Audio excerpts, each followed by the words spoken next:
வாழ்க வையகம், வாழ்க வையகம், வாழ்க வளமுடன். குரு வாழ்க, குருவே துணை. வாழ்க வளமுடன்.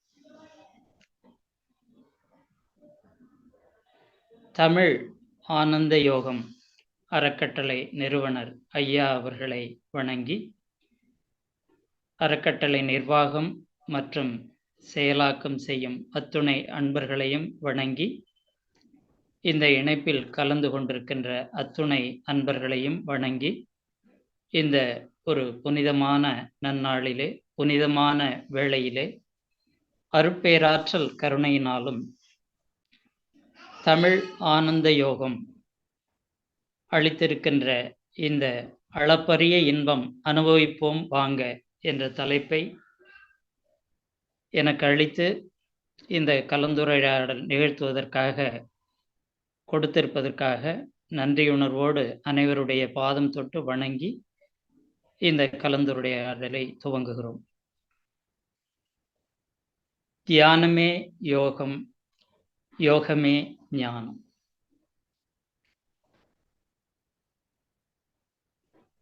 வாழ்க வளமுடன். நம்மை பற்றிய ஒரு சிறு குறிப்பை கூறியிருக்கிறார்கள். நாம் சிறு வயதிலிருந்து விவரம் தெரிந்த காலம் வரையிலே ஒரு பக்தி மார்க்கம் என்ற நிலையிலே தான் வாழ்ந்து வந்து கொண்டிருந்தோம். அருட்தந்தை வேதாத்ரி மகரிஷி அவர்களுடைய இந்த மனவளக்கலை பயிற்சியிலே இணைந்து அதில் ஓரளவுக்கு பயிற்சி பெற்று தொடர்ந்து பயிற்சியை செய்வதன் மூலமாக ஒரு ஆன்மீகம் என்ற உண்மையை புரிந்து கொள்ள முடிந்தது. அதன் அடிப்படையில் தொடர்ந்து நமக்கு தெரிந்ததையும் மற்றவர்களுக்கு தொண்டு செய்வதாகவும் நாமும் கடைபிடித்து வருவதாகவும் செய்து கொண்டிருக்கிறோம். அந்த அளவிலே என்னுடைய சிற்றறிவை இந்த பேரறிவோடு இணைத்து இந்த சிந்தனையை தொடங்குவோம். இந்த ஆனந்த யோகம் அறக்கட்டளையினுடைய ஐயா அவர்கள் சொல்லுவார்கள், நிறுவனர் ஐயா, மகரிஷி கொடுத்திருக்கின்ற ஒரு தத்துவ விளக்கங்கள் அனைத்தும் நமக்கு சாமியங்கள் என்று சொல்லுவார்கள். அதாவது ஒரு ஃபார்முலா என்று. அது ஒரு ஆசிரியர் கணித பாடத்தை நடத்தும் பொழுது அந்த ஃபார்முலா நமக்கு சொல்லி கொடுத்து அதன் மூலம் எப்படி அந்த கணக்குகளை செய்யணும்னு வழி நடத்திடுவாங்க. அப்புறம் ஹோம்ஒர்க் எல்லாம் கொடுத்தாங்கன்னா வீட்டில் போய் நம்ம செய்யணும். அப்போ அந்த அடிப்படையில் அதை பயன்படுத்தி செய்ய வேண்டியது ஒவ்வொரு தனி மனிதர்களுடைய கடமையாக இருக்கிறது. அந்த முயற்சி எந்த அளவிற்கு இருக்கிறதோ அந்த அளவிற்கு அந்த மனிதர்களுடைய வெற்றி இந்த பயணத்தில் இருக்கிறது. அருட்தந்தை மகரிஷி அவர்கள் மனிதன் என்பவன் மனதை இதமாக வைத்திருப்பவன் என்று சொல்லியிருக்கிறார்கள். இந்த மனிதன் என்பவன் மனம், உடல், உயிர் என்ற மூன்றடுக்கு நிலையிலே வாழ்கின்ற ஒரு தன்மையை பெற்றிருப்பதையும் குறிப்பிட்டிருக்கிறார்கள். இந்த மனம் என்பதுதான் எல்லாவற்றிற்கும் அடிப்படையாக இருக்கிறது. எச்செயலுக்கும் மூலமே மனமாம் என்று சொல்லியிருக்கிறார்கள். குறிப்பாக இந்த புறவுலக வாழ்க்கை அனைத்தும் நாம் இருக்கக்கூடிய அத்துணை உயிரினங்களிலும் பொருள்களோடும் எல்லாவற்றிலோடும் தொடர்பு அல்லது உறவு கொள்வதன் மூலமாகத்தான் வாழ்க்கையை நிகழ்த்தியாக வேண்டியிருக்கிறது. அந்த உறவுகள் எல்லாம் மனம் சார்ந்தது என்றும் ஒரு எண்ணம் இருந்து கொண்டிருக்கிறது. ஆனால் மனம் மனமாக இருக்கின்ற பொழுது அது மனம் என்று சொல்லுகிறார்கள்.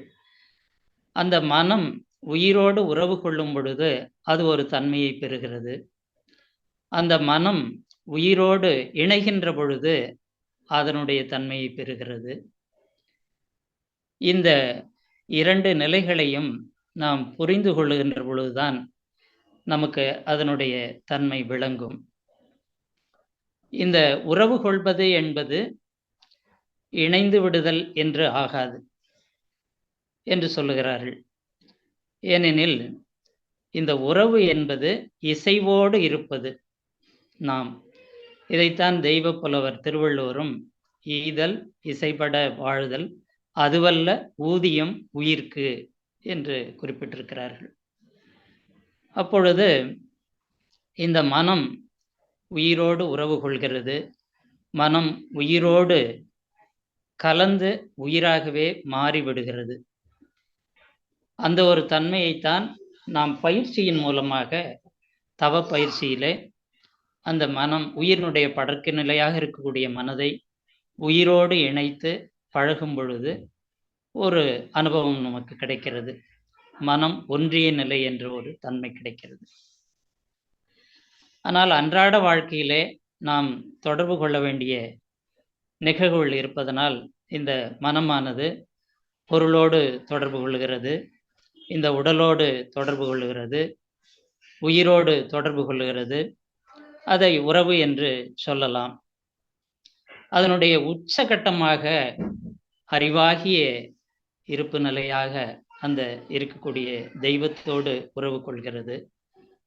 அது மிக உன்னதமான நிலை, உயர்ந்த நிலை என்று சொல்லப்படுகிறது. அதைத்தான் அருட்தந்தை அவர்கள் உணர்வதற்கு, நாம் அடைவதற்கு, பெறுவதற்கு இந்த அமைப்பையே மனவளக்கலை என்ற ஒரு தன்மையிலே கொடுத்திருக்கிறார். மனம் வளமாக இருந்தால்தான் இந்த புரிதல் நமக்கு கிடைக்கும் என்றும், அந்த மனம் உயிரோடு ஒடுங்குகின்ற பொழுதுதான் நாம் உன்னதமான அறிவை பெற முடியும் என்ற நிலையிலும் இந்த பயிற்சி வடிவமைத்து கொடுக்கப்பட்டிருக்கிறது நமக்கு. இந்த மனவளம் அவசியமான ஒன்று மனிதனாக பிறந்த நமக்கு. ஏனென்றால் 5 அறிவு நிலை வரைக்கும் இயற்கை என்ற இறைநிலை அதற்கான ஒரு தெளிவும் விளக்கத்தையும் கொடுத்து அதை வழிநடத்தி விடுகிறது. 6வதான அறிவை ஒன்றை கொடுத்துவிட்ட மனிதனிடம் அவன் அந்த நிலையை தேர்ந்தெடுத்துக் கொள்ளுகின்ற உரிமையை அவன் மனித குலத்திடமே கொடுத்து விட்டது. ஆனால் அந்த மனிதன் நல்லதோ அல்லதோ செய்கின்ற செயலுக்கு விளைவாக அந்த இயற்கையே வருகின்ற ஒரு நிலையும் இருக்கின்றது. ஆகவேதான் நாம் அந்த நிலையை புரிந்து கொள்ள வேண்டும். இந்த உயிர் தேவையை நம்முடைய மனமானது இந்த உடல் மூலமாக செயல்பட வேண்டி இருக்கிறது. இது ஏன் என்று நாம் புரிந்து கொள்ள வேண்டுமானால், இந்த உடல் நன்றாக இருந்தால்தான் அந்த உடலுக்குள்ளே இயங்கக்கூடிய மனமும் ஓரளவுக்கு சரியாக இருக்க முடியும். அந்த மனம் உயிரோடு ஒன்றுகின்ற பொழுது அந்த ஒரு அமைதி நிலை நமக்கு கிடைக்கும். எல்லா மனிதர்களுமே, இந்த உலகில் பிறந்தவர்கள் அனைவரும் ஆரோக்கியமான வாழ்க்கை, அமைதியான வாழ்க்கை, ஆனந்தமான வாழ்க்கை பெற வேண்டும் என்றுதான் விரும்புகிறார்கள். ஆனால் அந்த பெற வேண்டும் என்ற எண்ணம் இருக்கிறதே ஒழிய, அந்த பெறுவதற்கான முயற்சியிலே ஏற்படக்கூடிய ஒரு தடைகளை கவனிக்க மறந்து விடுவதால் தான் அந்த நிலை நமக்கு கிடைப்பதில்லை. இதிலே மனித வாழ்க்கையிலே மனிதனிடம் இயற்கை துன்பம் என்றும் செயற்கை துன்பம் என்றும் சொல்லுகிறார்கள். அதில் இயற்கை துன்பம் என்பது அது அடிப்படையான ஒன்றாக இருக்கிறது. அந்த தேவைகள் 3 என்று மகரிஷி அவர்கள் குறிப்பிடுகிறார்கள். அதாவது பசி, தாகம், உடல் கழிவு என்ற அந்த 3 நிலைப்பாடுகள். இந்த உடல் உணவே உடலாக வந்திருக்கிறது. இந்த உடலுக்கு உணவு தேவைப்படுகிறது. அப்பொழுது இந்த உடலுக்குள்ளே பசி என்ற ஒன்று இருக்கிறது, தாகம் என்ற ஒன்று இருக்கிறது. எல்லா உயிரினங்களுக்கும் இந்த கழிவுகள் வெளியேற்றம் என்பதும் அத்தியாவசியமான ஒன்றாக இருக்கிறது. அப்பொழுது தொடர்ந்து இயக்கத்திலே இருக்கக்கூடிய இந்த உடலானது தன் ஆற்றலை இழக்கும் பொழுது அதற்கு தேவையான சில பொருள்கள் கொடுக்க வேண்டியதாக இருக்கிறது. அதை மனம் உணர்த்துகின்ற பொழுது இந்த உடல் மூலமாக புலன்களின் வழியாக எடுத்து அந்த ஆற்றலை நாம் நிறைவு செய்து கொள்ள வேண்டியதாக இருக்கிறது. குறிப்பாக பசி எடுக்கின்ற பொழுது சரியான முறையான தேவையான உணவை நாம் எடுத்துக்கொள்ள வேண்டியது இருக்கிறது. அதன் மூலம் நம்முடைய அந்த தேவையை நிறைவு செய்து கொள்ளுகிறோம்.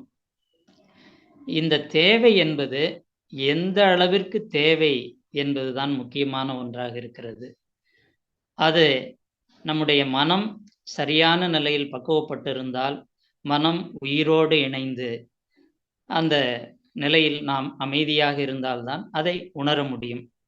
ஏனென்றால் உயிரினுடைய சுழற்சி ஒரு தன்மையாகவும், மனதனுடைய சுழற்சி ஒரு தன்மையாகவும், உடல் இயக்கம் ஒரு தன்மையாகவும் இருக்கும் பொழுது, இந்த 3 நிலையிலும் முரண் இருக்குமேயானால், தனிப்பட்ட மனிதனே தன்னுடைய அமைதியை இழந்து விடுகின்ற நிலை ஏற்படும்.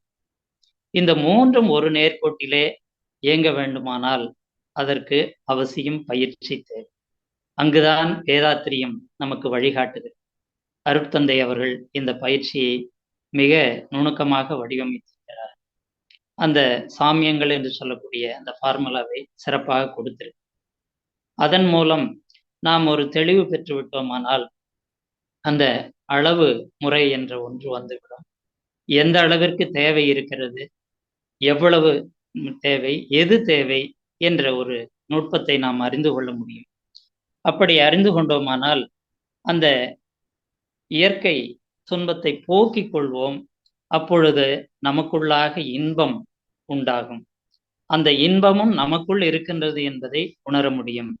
ஆனால் அந்த இன்பம் இருக்கிறது என்பதும் அதை ஒரு நுணுக்கமாக நாம் பார்க்கின்ற பொழுதுதான் அது நமக்கு புரிய வரும். ஆனால் பசி எடுக்கிறது என்று நாம் எடுத்துக்கொண்ட உணவை அந்த ருசிக்காக மீண்டும் மீண்டும் அதை சாப்பிடலாம் என்று சாப்பிடுகின்ற பொழுது அதுவே துன்பமாகவும் மாறிவிடுகிறது. அதை செயற்கை துன்பம் என்று சொல்லுகிறார்கள். அதனால் இந்த செயற்கை துன்பத்தை புரிந்து கொள்ள வேண்டும், இயற்கை துன்பத்தையும் புரிந்து கொள்ள வேண்டும். அதாவது அண்டர்ஸ்டாண்ட் என்று மகரிஷி சொல்லுவார்கள். எந்த ஒன்றை பற்றியும் நாம் அதனுடைய தன்மையை நுணுகி ஆராய்ந்து அறிந்து கொண்டால் அதற்கேற்றவாறு நாம் செயல்பட முடியும். இயற்கை துன்பமும் செயற்கை துன்பமும் நமக்கு புரிந்து விடுமேயானால் நாம் எளிதாக இந்த இயற்கை துன்பத்தை கடந்து விடலாம். நமக்குள்ளாக இன்பம் என்பது விளைந்துவிடும். அப்படி நாம் செய்வதற்கு இந்த இன்பத்தை யாராலும் கொடுக்கவும் முடியாது, பெறவும் முடியாது என்று சொல்லப்படுகிறது. ஏனெனில் துன்பம் கொடுக்கலாம், துன்பம் பெறவும் முடியும் என்று சொல்லப்படுகிறது. குறிப்பாக ஒரு பசியோடு இருக்கின்ற ஒருவருக்கு ஒரு உணவளிக்கிறோம். அந்த உணவை அவர் எடுத்துக்கொண்ட அளவுக்கு, குறிப்பாக ஒரு 4 இட்லி அவர் சாப்பிடுறாருன்னா அந்த பசி அவருக்கு நீங்கிவிடும். அந்த இயற்கையாக ஏற்பட்ட பசி துன்பம் நீங்கிவிட்ட உடனே அவருக்குள்ளாகவே அந்த இன்பம் வெளிப்படுகிறது. அப்பொழுது இந்த உணவை அளித்தவர் அவருக்கு இன்பம் அளிக்கவில்லை என்றும், அந்த பசிக்காக கொடுத்த அந்த உணவு அவர் எடுத்துக்கொண்டதன் மூலம் இயற்கையிலே அந்த பசி நீங்கி அவருக்குள் இன்பம் பெருகியது. ஆனால் இந்த உணவு அவருக்கு அளித்தது இது ஒரு புண்ணிய செயலாகிறது. அப்பொழுது அது ஒரு நல்ல செயலாகிறது. அந்த நல்ல செயல்களைத்தான் மனித இனத்தில் பிறந்த நாம் அனைவரும் தொடர்ந்து செய்ய வேண்டும். அதற்கு எண்ணம், சொல், செயல் 3னாலும் நாம் இந்த ஒரே நேர்கோட்டில் செயல்படக்கூடிய ஒரு தன்மையை பெற்றாகும். அதில் கெட்ட செயல்கள் என்று இருக்கிறது, அதை பாவம் என்று சொல்லுகிறார். அப்ப நல்லது எது, கெட்டது என்று ஆராய்ந்து பார்த்து நாம் செய்கின்ற பொழுது நமக்குள்ளாக இந்த தன்மைகள் வெளிப்படுகிறது. இந்த 2 ஒழுக்க பண்பாடு அங்கேதான் நமக்கு வழிகாட்டுகிறது. நான் எனது வாழ்நாளில் யாருடைய உடலுக்கும் துன்பம் தரமாட்டேன், உயிருக்கும் துன்பப்படும் உயிர்களுக்கு என்னால் முடிந்த உதவிகளை செய்வேன். அதை மகரிஷி அவர்கள் ரொம்ப சிறப்பாக கொடுத்துருக்காங்க. நமக்கு 5 ஒழுக்க பண்பாடெல்லாம் கூட கொடுத்துருந்தாங்க. ஆனா மகரிஷி அவங்க தன்னுடைய இறுதி நாட்களில் இந்த 2 ஒழுக்க பண்பாட்டை கண்டிப்பாக பின்பற்றி வாழ்ந்தால் இதுவே உங்களை வழிநடத்தும் என்று குறிப்பிட்டிருக்கிறார்கள். வாழ்ந்த காலத்திலே பலமுறை குறிப்பிட்டிருக்கிறார்கள். அப்படிப்பட்ட ஒரு இந்த சிறப்பான ஒரு 2 ஒழுக்க பண்பாட்டின் மூலம் நல்லது எது, கெட்டது எது, நல்ல செயல்கள், அல்ல செயல்கள் என்று உணர்ந்து நல்ல செயல்களை மட்டுமே நாம் செய்கின்ற பொழுது நாம் ஒரு சிறப்பான நிலையை அடைந்து விடலாம். ஆனால் இந்த புறத்தே தொடர்பு கொள்ளக்கூடிய நம்முடைய மனமானது எப்பொழுதும் ஒரு நிலையில் இருப்பதில்லை. இந்த புற உலகத்தில் இருக்கக்கூடிய சில இன்பங்களிலேயே நாட்டம் கொள்கிறது. பிறர் அதை வைத்திருப்பதை பார்த்தும் அதாவது அந்த கம்பேரிசன் என்று சொல்லுகிறார், அந்த ஒப்பிட்டு பார்த்தல், அதை போல் நம்மிடம் இருக்க வேண்டும். குறிப்பாக இப்போ வந்திருக்கிற தொலைக்காட்சி, இந்த கார் வசதிகள், மகிழ் சொல்றாங்க, இருசக்கர வாகனம், ஒரு வீடு கட்டுறது, இதிலெல்லாம் மனம் லயமாயிருது. ஆனா இதுல நம்ம முயற்சி பண்ணி சம்பாதித்து செய்தாலும் சரி, கடன் உடன் வாங்கி செய்தாலும் சரி, அந்த கிடைக்கின்ற இன்பமானது நிரந்தரமான இன்பமா என்றால், இந்த உலக பொருள்களிலிருந்து கிடைக்கக்கூடிய இன்பம் நிரந்தரமான இன்பத்தை தராது. ஏனென்றால், அது அந்த நேரத்தோட போயிரும். அது கிடைக்கிற மாரி தெரியுமே ஒழிய, அது கிடைக்காது என்று ஐயா அவர்கள் சொல்கிறார். கண்மணி ஐயா அவர்கள் குறிப்பிட்டிருக்கிறார்கள். அதனால இந்த ஒரு இன்பம் என்றால் எது? எது நமக்கு நிரந்தரமான இன்பம் என்ற ஒன்றை நாம் புரிந்து கொள்ள வேண்டும். அதை புரிந்து கொள்ளுகின்ற பொழுது நமக்கு ஒரு சரியான விளக்கம் கிடைக்கும். அதுதான் மகரிஷி அவங்க மனித வாழ்க்கை என்பது பழக்கத்திற்கும் விளக்கத்திற்கும் உரிய ஒரு போராட்டமாகவே இருந்து கொண்டிருக்கின்றது. ஆனா பழக்கம் ரொம்ப காலமா பழகிட்டோம், விளக்கத்தை கேட்கிறோம். ஆனா அந்த விளக்கத்தை நடைமுறையில செயல்படுத்துவதிலே ஏற்படக்கூடிய தடையின் காரணமாகத்தான் அது போராட்டமாக, அந்த உண்மை என்ற அந்த அமைதியையும் அந்த ஆரோக்கியத்தையும் நாம் அடைவதிலே ஒரு சிக்கல் இருந்து கொண்டிருக்கிறது. அப்பொழுது இந்த தெய்வ புலவர் வள்ளுவரும் இதைதான் சொல்லுகிறார். இருள் நீங்கி இன்பம் பயக்கும், மருள் நீங்கி மாசறு காட்சி அவர்க்கு என்று சொல்லுகிறார். இந்த இருள் மருள் என்பதெல்லாம் நம்முடைய உடலுக்கும் மனதுக்கும் இருக்கக்கூடிய ஒரு தன்மை. அந்த மனதை கொண்டு போய் உயிரோடு நாம் இணைத்து விட்டோமானால் அந்த உயிர் மனம் ஒடுங்கி விடுகிறது. அது ஒடுங்குகின்ற பொழுது மன ஒருநிலைப்பாடு ஏற்படுகிறது. அந்த மன ஒருநிலைப்பாடானது நம்முடைய மூலத்தோடு தொடர்பு கொள்வதற்கு அடுத்த இலக்கை கொண்டு செல்லுகிறது. அப்படி செல்லுகின்ற பொழுது நமக்கு பலவிதமான உண்மைகள் புரிய ஆரம்பிக்கும். அதாவது என்னை காண வருபவன் வழியில் பல அற்புதங்களை காண்பான் என்று சொல்லுகிறார்கள். அந்த வகையிலே அந்த நிகழ்வுகளிலும் நம்முடைய மனம் தேங்கி விடாமல் தொடர்ந்து நம் பயணம் தொடருமேயானால் மூலமாகி அந்த மெய்ப்பொருளோடு இணைந்து நாம் எல்லாவற்றையும் உண்மை நிலையிலேயே செய்யக்கூடிய உண்மை வாழ்க்கையை வாழக்கூடிய ஒரு தகமை நமக்கு கிடைத்துவிடும் என்று சொல்லுகிறார்கள். அந்த மாசறு காட்சி என்று வள்ளுவர் சொல்லுவதை மாசறு காட்சி என்பதைத்தான் ஆத்ம தரிசனம் என்று சொல்லுகிறார்கள். அது தன்னை அறிதல் என்று சொல்லுகிறார். தன்னை அறிந்துவிட்டால் எல்லா விதமான உண்மைகளும் நமக்கு புரிந்துவிடும். அப்பொழுது மனம் ஒரு அமைதியிலும் மௌனத்திலும் ஆனந்தத்திலும் நிலைத்து நிற்கும் என்று சொல்லுகிறார்கள். இதைத்தான் வள்ளல் பெருமானார் அவர்கள் முதலிலே உயிர் அனுபவம் என்றும், அடுத்தது அருள் அனுபவம் என்றும், அது சிவா அனுபவம் என்றும் சொல்லுகிறார்கள். இந்த அனுபவத்தை எல்லாம் நாம் பெற்று வாழ்க்கையில உயர்ந்த நிலைக்கு வருகின்ற பொழுது இந்த உலக வாழ்க்கை என்பது ஒரு அளப்பரிய இன்பத்தை நமக்கு அளிக்கக்கூடிய ஒரு ஆனந்தமாக இருக்கும். நம்முடைய வாழ்க்கையும் பிறருக்காக நாம் வாழுகின்ற வாழ்க்கையும் இந்த வாழ்வின் நோக்கத்தையும் அறிந்து கொண்டு நாம் செல்லுகின்ற பாதை மிகவும் அமைதியாகவும் மிகவும் ஆனந்தமாகவும் இருக்கும். இதை வள்ளலார் மீண்டும் ஒரு பாடல் அருட்பாவில் கூட சொல்லியிருக்கிறார்கள். அளவினில் அறிந்தால் ஒழியமற்று அளவின் அளவா அருட்பெருஞ்சோதி என்று சொல்லுகிறார். அவரும் இந்த மனதைத்தான் சொல்லுகிறார். மனதை அளக்கின்ற ஒரு தன்மை, மனதை செம்மைப்படுத்துகின்ற ஒரு தன்மை அறிந்து கொண்டால்தான் நமக்கு இந்த தெய்வீகமான அருட்பெருஞ்சோதி என்ற அந்த மெய்ப்பொருள் நிலைமை கிடைக்கும் என்று சொல்லுகிறார்கள். அப்பொழுது அந்த மனதை வளப்படுத்துகின்ற ஒரு பயிற்சியைத்தான் நமக்கு அளித்திருக்கிறார்கள் மகரிஷி அவர்கள். இந்த மனிதன் பிறப்பதற்கு முன்னதாகவே இந்த உலகத்தில் இந்த மனிதனுக்கு தேவை என்ன என்பதை எல்லாம் இயற்கையான அந்த இறைநிலை தயாராக ஏற்பாடு செய்துவிட்டுத்தான் அனுப்பி இருக்கிறது. ஆனால் நம்மை சுற்றிலேயே இருப்பதை நம்மால் கவனிக்க முடியவில்லை. அந்த கவனிக்க முடியாத காரணத்தால் தான் இருக்கும் இடத்தை விட்டு இல்லாத இடம் தேடி அலைவதால் நமக்குள்ளாக ஒரு குழப்பம் ஏற்பட்டு விடுகிறது. குறிப்பாக இதை என்ன சொல்கிறார்கள் என்றால், நமக்கு ஒரு நோய் ஏற்படுகிறது என்றாலும் நம்மை சுற்றிலும் அந்த நோயை தீர்ப்பதற்கான உணவும் மூலிகையையும் அமைத்து விட்டுத்தான் அந்த நோய் நமக்கு வருகிறது என்று சொல்லுகிறார். அங்கே கவனித்தல் என்று ஒன்று இல்லாத காரணத்தினால் நாம் அதை பயன்படுத்தி நமக்கு ஏற்பட்ட அந்த துன்பத்தை போக்கிக் கொள்ள முடியாமல் இருக்கிறது. இதை போக்கிக் கொள்ள வேண்டும் என்றால் அந்த கவனித்தல் என்ற ஒரு தன்மை வேண்டும். அந்த கவனித்தல் என்பதைத்தான் தியானம் என்று சொல்லுகிறார்கள். குறிப்பாக அதை நம்முடைய மூச்சை முதலில் கவனிப்பதை சொல்லி இருக்கிறார்கள். சாமியங்கள் என்று ஐயா நன்மணி ஐயா குறிப்பிட்டிருக்கிறார்கள். மகரிஷி நம்ம இல்லறவாசிகளுக்கான எளிமையான ஒரு நிலைக்கும் பயிற்சியாக கொடுத்து விட்டார். இதிலே தீவிரமாக ஈடுபட்டு உன்னத நிலை அடைவதற்குமான நுணுக்கத்தையும் இந்த சாமியங்களாக வடிவமைத்திருக்கிறார்கள்.